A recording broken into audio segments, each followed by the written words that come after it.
This is Cashflow Ninja, episode 251 with Sonny Lenarduzzi.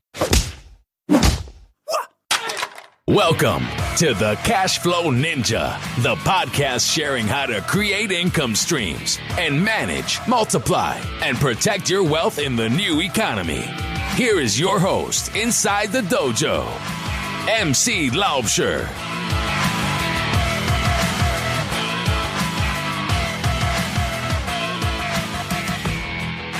Hello, Cashflow Ninjas. MC Laubscher here, and welcome to another episode of the Cashflow Ninja. I have a great show for you today, and in today's show, we're going to look at how to grow your business with your YouTube channel. My guest in this episode is Sonny Lenarduzzi.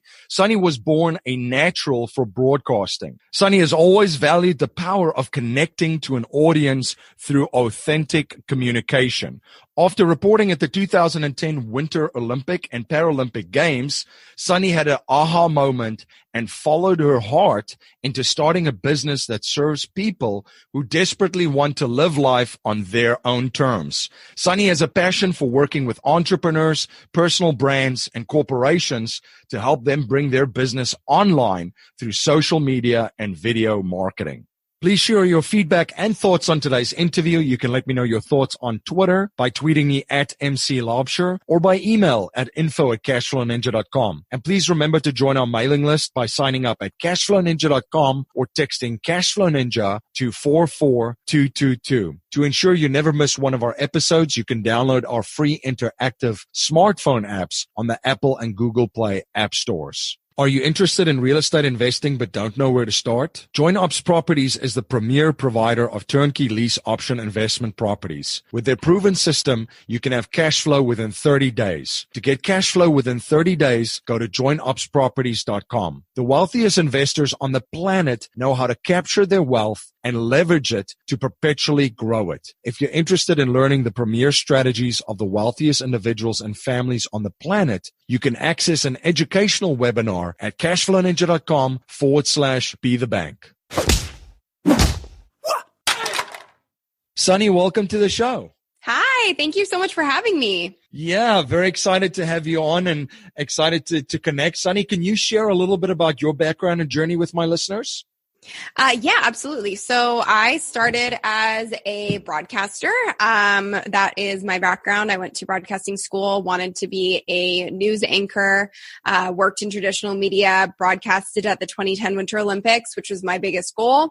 Got there, was very happy on a logical level, but in my gut knew it wasn't the thing that I wanted to be doing for the rest of my life. I really felt like I craved more creative freedom, and really wanted to build a life on my own terms and a business on my own terms. So I started an online magazine the day I was coming home from the Olympics, built the magazine, grew a team, was going door to door selling advertising space. And really that taught me everything about the online space and building a business through social media that I needed to know. And it did well enough that I garnered attention from other businesses. They started hiring me. I built a consultancy, did that for about 4.5 years. And then I got to the point where my roster of clients was full. I was pretty burnt out because I was working all by myself. And then I decided to one day kind of like figure out a way to clone myself so I didn't have to spend so much time on the phone with my clients or in meetings answering their questions. So I decided to film a video to answer one of their most popular questions at the time, which was how to use live streaming. So this was in March of 2015. And filmed a tutorial on how to use Periscope for business, which was one of the first live streaming apps for business. And that video was just sent to my clients. I had no subscribers on YouTube. I wasn't really using my channel at the time. And the next thing I knew, I woke up to thousands of views and a bunch of requests in my email inbox the next day asking for people to work with me because my video had been picked up in search and it was ranking #1 on YouTube and on Google. So I was getting a ton of free traffic, and then I had this light bulb moment of, oh my gosh, if I do this every week, imagine how much traffic I'm going to get. I wonder what that could do. And then within 2 months, my channel grew to a couple thousand subscribers. Within a year, it was at 50,000. We're now just at 120,000. And we built it to close to 7 million views. And that has built my email list by thousands upon thousands upon thousands. And it has built my business from, doing about $50,000 a year as a consultancy, and really a solopreneur, to now doing just under $1 million in this last year. So, it's been amazing, and YouTube truly changed my life and my business, and it's been a really exciting ride. That is amazing, because I was going to ask you why YouTube was one of the platforms that you chose, but it seems that you realized the power that it had of just dabbling in it initially. Totally. Yeah, I kind of fell into it by accident. And then once I realized the magnitude of how much it could help, and the search functionality of it, then I realized, oh my gosh, if I really use this intentionally, I wonder what could happen. And so I got really intentional about it, and I started posting every week. And that's when things really changed for me. Digital marketing is taking off. A lot of people are online. And if you have a small business, or you're an investor, or looking to connect, we really don't have to to sell that part of it. Looking at the digital trends and strategies, it changes constantly. It's almost a month to month, sometimes a week to week thing. What are some of the trends that you're seeing out there? Is it live video? Is it Snapchat? What platforms are taking off? What are some of the things you're keeping an eye on? I always kind of keep my finger on the pulse of everything. But for me, I do believe that you really need to focus on one thing at a time and put your all into that one thing. I think you should have a presence everywhere, but focus on one thing as your main traffic source, whether that's Instagram or YouTube or Facebook. But for me, I feel like YouTube is getting this resurgence of popularity because people are really understanding how powerful it is to attract free advertising, versus using Facebook, which is getting harder and harder to be found in the news feed. It's getting harder and harder to gain attention. It's getting more expensive. And so YouTube is this amazing source of free organic traffic for your business at all hours of the day. So I really do believe that 2018 is going to be a big year for YouTube. Now, in preparing for 2018, you've mentioned that your focus is obviously YouTube. In creating kind of a digital content creation plan for some of my listeners, there's a lot of small business owners, there's a lot of investors and entrepreneurs listening. What advice can you give them around that? I really think there is, 3 content categories that you need to be paying attention to when it comes to any platform. So if you're building your content strategy for really any platform, you should be focusing on, first and foremost, in my opinion, as a business, educational content, because every business in the world has frequently asked questions. Every business in the world has customers that won't hire them or won't work with them until they get at least a few of their answers, the answers to their questions, or at least one of their problems solved, and know that that company is actually going to add value to them and do a good job. So educational content, first and foremost. The next kind of content is entertainment content, and then finally inspirational. I feel like if you can cover those 3 bases with your content strategy, you're going to attract the right audience for your business. I love one of the points that you just brought up, because it's so true of how the whole way that we communicate with each other has changed, the whole way that we interact, the whole way that we message or deliver our message and then connect with future prospects has changed. And because of that, the sales process has kind of changed, where someone would in the past basically get called on, or they would be sold business, and then the company would solve that problem for them through their products and services, right? But I think one of the things that you just hit on is in your content, which is completely free and it's online and available to all, people are looking for someone that's going to help them solve that problem before they even start doing business with them. Absolutely. Yeah. I think we've gone from a time of companies and brands really kind of yelling at us and telling us what they can do for us without us really having the power to do any research or know that it's true. And now we're in this place where we're able to find out anything we want about any company in the world simply by doing a Google search. So you might as well control that narrative by adding value and helping your potential customers when they try to find you. And then that's that's going to mean that they trust you and they like you and they know you already. And that makes it easier for them to pick you out of the sea of competitors out there who they might hire. Absolutely. And have already consumed a ton of value that you've provided. And you definitely do that on your YouTube channel. One of the things that you share too is to make sure that your YouTube channel is set up properly. So now for anyone listening that they don't really have a YouTube presence, obviously there's instructional stuff that you can go online of how to do this and set up. What are some of the key things that you would advise them to have in place and make sure that they focus on in setting up this YouTube channel? I think the biggest thing that they should really focus on is understanding that it's like any other platform in the sense that you really do have like a couple of seconds to woo somebody to stay tuned to your channel and to subscribe. So doing things like creating channel art that tells people how often you're going to be posting. Also doing things like having a tagline on your channel art to tell people what your channel is all about and what kind of value you provide. And having a trailer that introduces you to your potential customers to say, hey, this is why you should be here. Because there is so much content out there. There are so many people on every platform.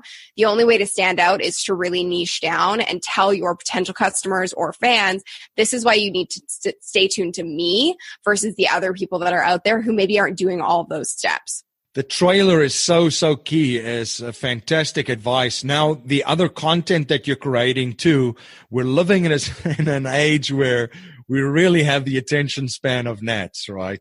Yeah, totally. So as far as a video length or content length of what it should be, what is kind of your sweet spot of keeping viewers engaged in what you have to present to them? I think the sweet spot is really, it's hard to give an exact sort of like time length, but I say anything be like under 5 minutes is kind of ideal as long as you're really getting the value out there in that time frame and making sure that that person's walking away from the video with their problem solved or their question answered and knowing exactly what they need to know.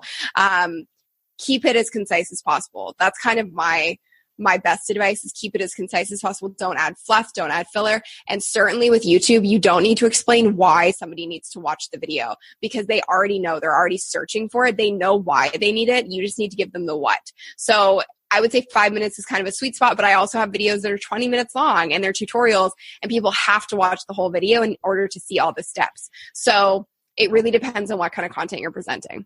What are some advice that you can give listeners to now that we have our channel up and running? We've got a trailer on there telling them why they should be listening to us. We've got content and videos a certain length. And now we want to grow it. We want to get it out to as many people as we can. And we also want to use it as part of our overall list building strategies. What advice can you give to my listeners of how to grow their YouTube channel fast? Focus on educational content because think about it as a search engine. If the more educational your content is, the more likely it's going to be found by a new audience and you're not going to just be pushing it to your existing audience. Also leveraging all of your other platforms to build your YouTube channel, is a great way to build momentum in the beginning for sure. And the other thing I would say is enroll in my course because it will teach you everything you need to know in 4 hours or less. There you go. You're listening to Sunny Lenarduzzi on the Cashflow Ninja podcast. We will be right back after a word from our sponsor. This is MC Laubscher, the host of the Cashflow Ninja podcast. As you may know, I'm also the president and chief wealth strategist of Valhalla Wealth Financial. We help individuals, families, small businesses, entrepreneurs, and professionals build their wealth outside of Wall Street and help investors maximize the use of every dollar in their personal economy and boost their investment gains. We do this by combining the capital and investments with the financial vehicle of the wealthy according to the infinite banking concept. If you're interested to learn more about privatized banking and the infinite banking concept, you can access an exclusive webinar at cashflowninja.com/be the bank. You're listening to Sunny Lenarduzzi on the Cashflow Ninja podcast. And now back to our interview. And you have seen obviously a lot of the mistakes that people make out there because there are big no-nos that would just put people off from your channel. What are some of the big ones that you see in traps that people step into? I would say that's a tough question to answer because I think it totally depends on what niche you're in. But I think the biggest mistake people make in general with content online is they think their ideas are the best without actually figuring out if it's valuable to their audience. So they're like, oh, I want to make a video on this because I think it's a really good idea. But it's almost like that curse of knowledge. When you're the expert in an industry or a niche, you know so much that your opinion of what's necessary information is very skewed. Whereas the people who want to work with you need a much more simplistic and baseline amount of knowledge in order to decide to work with you. So I think really not believing your own BS is a big thing, and not thinking your ideas are the best and doing the research before you actually create any content. Absolutely. Great advice, not only for YouTube, but life. Yes, exactly. Exactly. Yeah. Now, the other thing too is a lot of people might look at this, especially with the quality professional content that's put out there, and they look at it and they go, well, I don't know if I can do that. Again, it could be niche specific, but it doesn't have to be professionally shot. This could be amateur videos put on there, and they might have just as big of an impact, correct? Right. Yes, absolutely. Yeah, that's absolutely the case. Yeah, because that is the other thing that I've seen that people do out there is that this usually kind of turns them off because they don't think that there's a space for it. But people want authentic, they want real, and they want to feel that they can connect to that person. I think that's one of the things that the media and the TV in general have lost people on is the people on TV, they look like Barbie and Ken dolls delivering a message. They're not authentic. I mean, it doesn't look like they can say anything wrong or do anything wrong or out of place, which not to take this conversation's not going in even in that direction if we just look at what's going on in the news.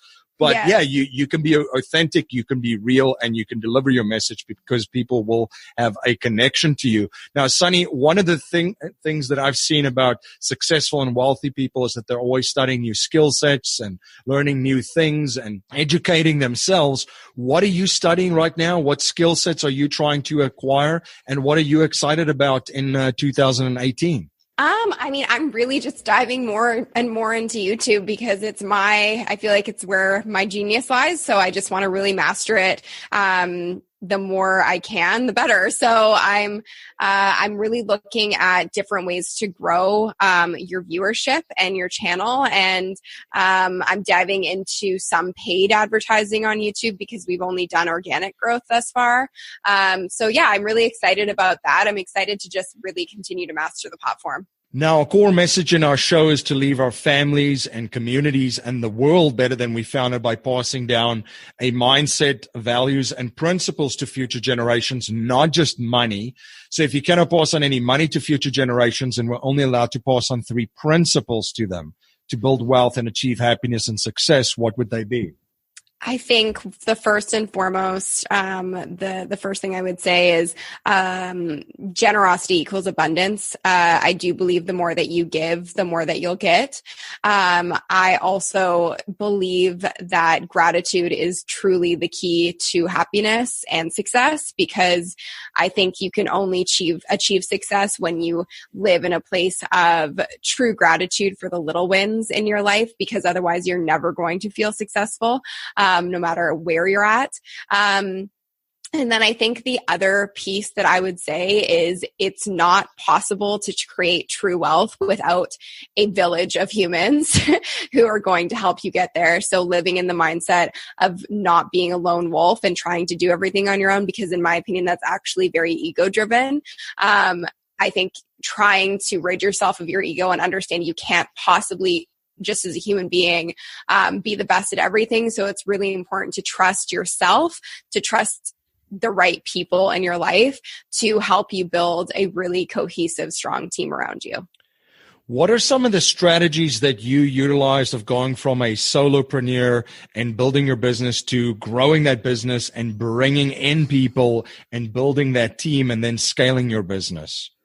I think some of the key principles are I really trusted my gut with the people that I've hired. I've also started very small. I'm definitely not a proponent of, hire fast, and grow fast. I think I've been very methodical and slow and steady in growing my team. And each person has really come on when I've absolutely needed them. And I think also one of the biggest keys is creating processes from day one for each person in your business, because as you grow and you're not able to do everything, you have to have systems and processes for each role, because that person inevitably is not going to be with you for the rest of their life. So if someone else has to take their position, you can't start them from scratch. You have to have something in place for them to learn from.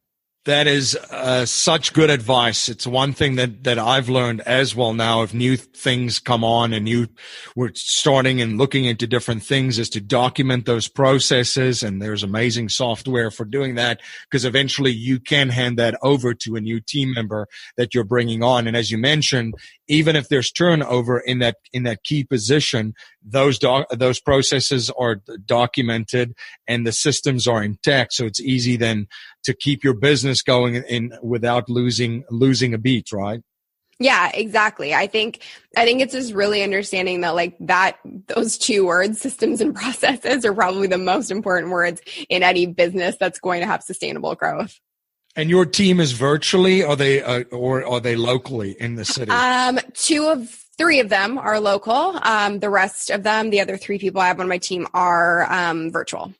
What have been some of the key elements to successfully managing those team members too? That's virtual. And what have you found as far as culture of how to bring them on the same page as the other people that are in an office? I think, honestly, I don't notice much of a difference. And I think maybe that's because we have been fairly diligent. We're definitely not perfect, but fairly diligent with our training processes and making sure that each person feels empowered as their own boss. Like our tagline as a company is be your own boss. So each person in the company knows that they're their own boss of their position. And so they really take ownership of it and create the systems and processes for themselves and for the next person who might have to come in.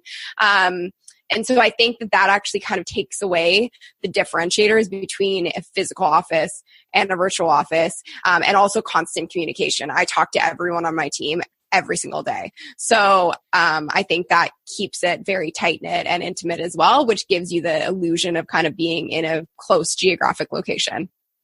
Excellent advice. Sunny, where can my listeners learn more about you, your YouTube channel, and connect with you on social media? You can find me at sunnylenarduzzi.com, and my handle on all social platforms is at sunnylenarduzzi, and on YouTube, it's youtube.com/sunnylenarduzzi. Perfect. Well, Sunny, thank you so much for coming on the show and sharing your journey and your knowledge and providing so much value for my listeners around their YouTube channels and getting them ready for the next year. Thank you so much for having me. I appreciate it. Thank you for joining my guest, Sunny Lenarduzzi, and myself on the Cashflow Ninja today. If you like what you hear and appreciate what we're trying to build here at the Cashflow Ninja, please subscribe, rate, and review our show on iTunes and share our show with family, friends, and your network. I'm always trying to learn and improve in every area of my life. So if there's any way that I can provide more value for you and serve you better, please reach out to me at info@cashflowninja.com. If you're not a subscriber to the Cashflow Ninja Gosh Good newsletter, you can sign up for our newsletter at cashflowninja.com or text Cashflow Ninja to 44222. Jimmy Freeland and Bob Scott have been in your shoes and have used real estate investing to create passive income and become financially free. In just over 3 years, they've created a lease option empire with over 170 properties. They can show you how to do the same. To get cash flow within 30 days, go to joinupsproperties.com. You can also check them out on YouTube. Just search Join Ups Properties or call Jimmy and Bob at 314-799-2247. The wealthiest investors on the planet know how to capture their wealth and leverage it to perpetually grow it. If you're interested in learning the premier strategies of the wealthiest individuals and families on the planet, you can access an educational webinar at cashflowninja.com/be the bank. That's our show for today, everyone. Until next time, live a life of passion and purpose on your terms.